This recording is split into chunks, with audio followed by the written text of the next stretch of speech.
Salam sejahtera Malaysia, terima kasih kerana menonton video-video dalam channel ini. Sebelum kita mula, jangan lupa untuk tekan tombol subscribe, share, like dan komen. Let's go! Salam sejahtera dan salam perpaduan kepada seluruh rakyat Malaysia. Berita seterusnya, Najib Razak nafi dakwaan Sirul dalam wawancara dengan Al Jazeera. Berita penuh, bekas Perdana Menteri Datuk Seri Najib Tun Razak menafikan semua dakwaan daripada bekas pengawal pribadinya Sirul Umar Azhar dalam satu wawancara yang disiarkan dalam program Al Jazeera 101 East mengenai pembunuhan Altan Tuya Syaribu pada 2006. Bagi menyokong usaha ini, anak guam kami mencadangkan kepada kerajaan Malaysia kemungkinan menawarkan jaminan untuk tidak mengenakan hukuman mati bagi memudah cara objektif keadilan dan kebenaran secara meluas.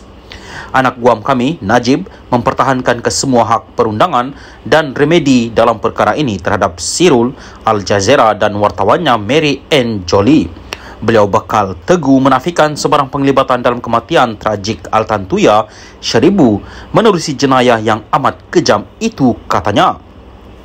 Kami mahu menegaskan bahawa anak guam kami, Najib, telah dilepaskan secara muktamad daripada sebarang penglibatan dalam kes ini dan ini disahkan oleh pihak berkuasa berkaitan termasuk siasatan semula pasca pilihan raya umum ke-14 dan disahkan Mahkamah Tinggi, Mahkamah Rayuan dan menerusi rayuan substantif di Mahkamah Persekutuan yang mendengarnya secara komprehensif berdasarkan merit, kata firma guaman itu. Syafi'i & Co juga menekankan bahawa kedua-dua Sirul dan Azilah Hadri tidak pernah menjadi pengawal pribadi khusus untuk Najib dan datang daripada satu kumpulan pengawal pribadi yang digilir-gilirkan antara pemimpin teratas dalam kabinet semasa itu. Salam sejahtera dan salam perpaduan kepada seluruh rakyat Malaysia. Berita panas hari ini dipetik daripada Malaysia Kini bertajuk, isu Zahid dan pemenjaraan Najib juga puncak UMNO kalah. Berita penuh, selain kerjasama UMNO dengan DAP melalui Pakatan Harapan PH, isu Presiden UMNO Ahmad Zahid Hamidi serta kedudukan Najib Razak yang kini meringkuk di penjara memberi kesan kepada BN pada 6 pilihan raya negeri PRN yang berlangsung semalam. Ahli Majlis Kerja Tertinggi MKT UMNO, Isham Jalil berkata, rekod UMNO menunjukkan parti itu kalah teruk dalam PRN 6 negeri apabila menang 19 daripada 108 kerusi ditandingi. Kita hanya menang 1 kerusi di Kelantan, 2 di Pulau Pinang, 2 di Selangor dan 14 di Negeri Sembilan. Di 89 kerusi lain semua kita kalah. Kita perlu berbuat sesuatu. Jika tidak, UMNO akan terus kalah dan akan pupus terus menjelang PRU16, katanya dalam satu hantaran di Facebook hari ini. Ahli MKT itu berkata dia telah meluahkan sebelum ini bahawa kerjasama dengan DAP adalah amat sensitif kepada akar umbi UMNO. Jika kita paksa akar umbi kita undi DAP, mereka akan bantah dan besar kemungkinan tidak akan keluar mengundi atau lebih teruk, mereka protes dan undi PN. Ini yang telah berlaku di 6 negeri ini, katanya. Selain isu kerjasama dengan DAP, Isham berkata terdapat 2 perkara yang menyebabkan kekalahan teruk parti itu pada PRN semalam, iaitu berkenaan Presiden UMNO Ahmad Zahid Hamidi dan berkaitan pemanjaraan bekas Perdana Menteri Najib Razak. Berkenaan isu Presiden yang ditanya oleh akar umbi, saya telah jawab apa yang termampu di sesi-sesi dialog saya. Saya bukan orang Presiden, namun saya hormat institusi itu. Saya mohon supaya Presiden dapat berjumpa akar umbi sendiri sehingga ke peringkat bawah di akar umbi dan berdialog dengan mereka untuk menjernihkan yang keruh dan memperbaiki keadaan, katanya. Walaupun Isham tidak memperincikan atau menghuraikan isu Presiden, tetapi adalah jelas ia merujuk kepada 47 pertuduhan pecah amanah, rasuah dan pengubahan wang haram membabitkan dana yayasan Akal Budi AYAB yang dihadapi Zahid. Berkenaan Najib, saya telah beberapa kali berkata bahawa jika Najib ada bersama kita berkempen, kita mempunyai peluang yang lebih cerah. Namun, Najib masih di dalam penjara sudah setahun kini dan walaupun kita dalam kerajaan, belum lagi nampak keadilan untuk Najib, katanya.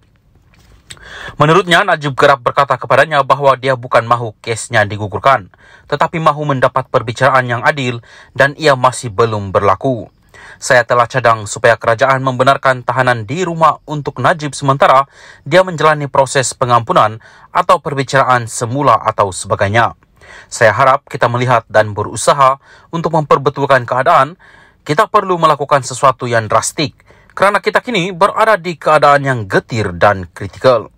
Jika kita tidak berbuat apa-apa, kita dan perjuangan UMNO akan lenyap di bumi Allah ini. Kita perlu bangun, tambahnya.